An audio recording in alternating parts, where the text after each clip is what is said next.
This video here is going to be a little different. It's going to talk a bit about the ugliest cars around. Hazard Garage, yeah, you know the name.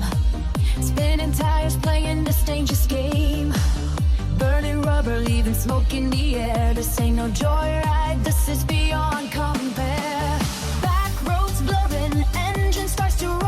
My race car's hungry, always wanting more. Whispers on the wind, the sirens start to wail. Too close for comfort, rushing through the gate. Street legend status, that's what 1932 Stout Scarab. The Stout Scarab is believed to be the world's first minivan, possibly the world's first aluminum unibody, and definitely the world's first truly ugly car. The Scarab's oddball shape comes courtesy of a rear-mounted Ford V8 and a wide body that lacked then Derringer running boards. Notable innovations, but no excuse for the Scarab's ridiculous flattened face. The fact that it was named for an Egyptian dung beetle certainly didn't broaden the car's appeal, and it's no surprise to learn that only 9 were ever built. It looks to me like the first ever limousine, which might not be true, but it looks more like a limousine or one of those weird vans that the kids at my school always made fun of.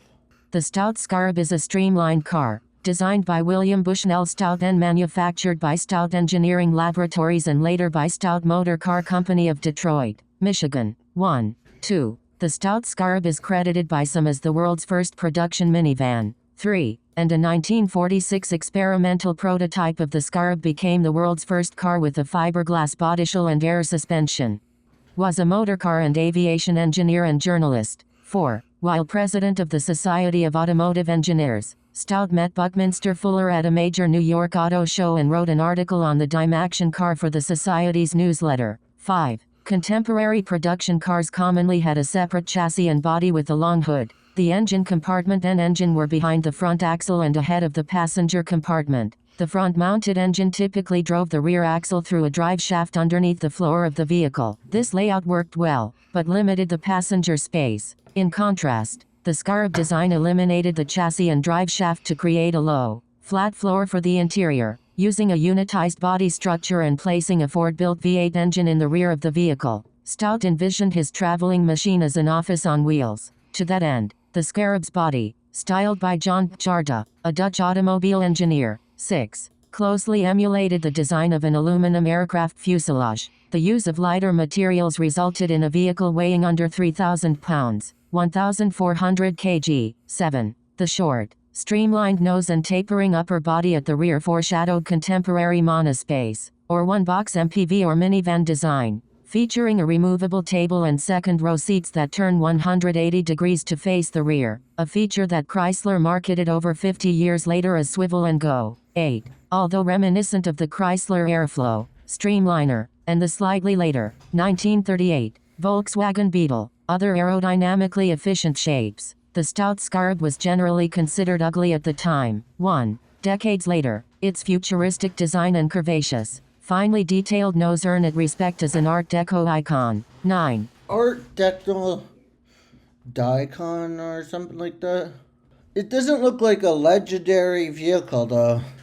1946 Crosley CC. Crosley's miniature cars proved popular during the gas rationing of World War II, and when peace resumed Crosley was ready with a new car called the CC. It was one of the first production cars to use a slab-sided design without running boards, and one look makes you wonder how the trend ever caught on. With its squashed visage and undersized wheels, the Crosley looked more like a toy than a car. Under the toilet seat cover hood sat a new stamped steel overhead camshaft engine which proved to be every bit as troublesome as its container was ugly. Fortunately, post-war prosperity meant that most Americans didn't need to buy cars that weren't as stingy as the Crosley CC, or as ugly. Yeah, they are. Here it is. This is the... Oh, this is it. The toilet seat car. 1951 Allard P2 Safari. There are a few things in life we simply cannot wrap our heads around, and the P2 Safari is one of them. Who thought it was a good idea to graft the front of a sports car onto the back of a woody wagon? British automaker Allard did, and the results are every bit as revolting as one might expect. Production estimates for this Ford-powered ISO range between 10 and 13, some 5 of which are known to exist. We imagine the rest were destroyed by mobs with torches and pitchforks. What? 1958 Ford Thunderbird. The year 1958 was a bad one for styling at FOMO, and the Thunderbird is possibly the most aggrieved victim. Ford's original 1955 Thunderbird was a design icon, a cleanly styled two-seat roadster refreshingly free of chrome gewgaws. Ford put a hard stop to that with the 58 T-Bird, an oversized, over-adorned, four-seat squawkmobile that practically dripped with 1950s excess. Sales soared, which only proves that tastelessness knows no temporal bounds. Fortunately, sanity was restored with the elegant lines of the third and fourth generation Thunderbirds, which were truly beautiful cars. Beautiful but ugly, just kidding. The ugliest cars ever made. Damn your eyes. Aaron Gold writer Ryan Lugo. Illustration by Motor Trend Archives. Photograph. The ugliest cars ever made. Damn your eyes. Aaron Gold writer Ryan Lugo. Illustration by Motor Trend Archives. Photograph. This car here looks like a Volkswagen or a Fiat. Apparently it's a Subaru or something.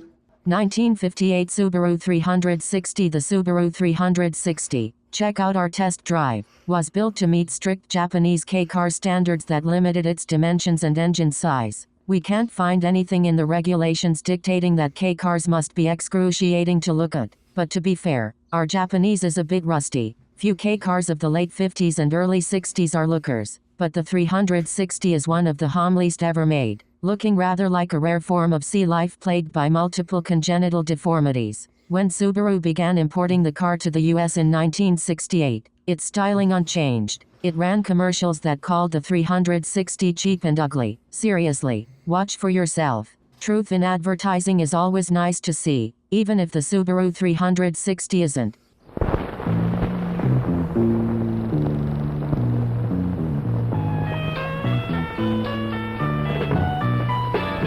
Is the little Subaru really cheap and ugly? What else can you say about a car that costs $12.97 port of entry? The little Subaru. It looks cool. And then I like the way the door is shaped. And I like the way the door handles are cool. The little way I did not suspect the doors to open backwards. So that means they have suicide doors. Wow.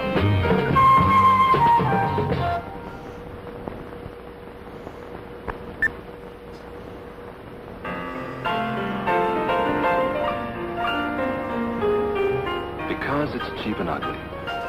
A little Subaru goes a long way to make you happy. Just give it a little love, a little care, and a little gas. The little Subaru. Wow. It has cool little lights, but tell me this, was it made before a Volkswagen Beetle?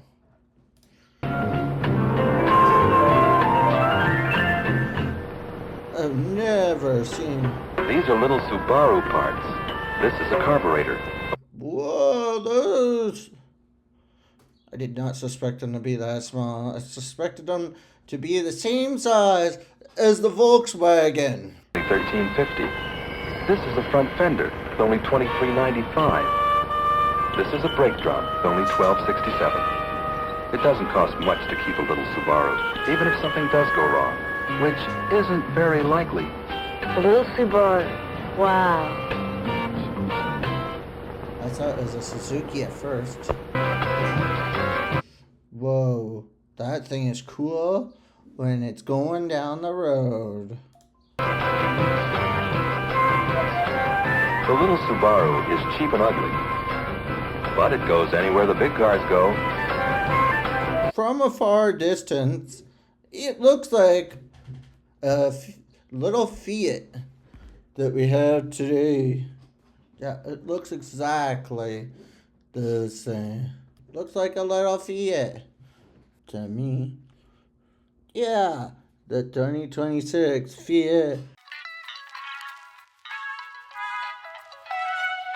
Okay, it looks more like a Fiat than it does a smart car. Unless you think, yeah, a smart car, no.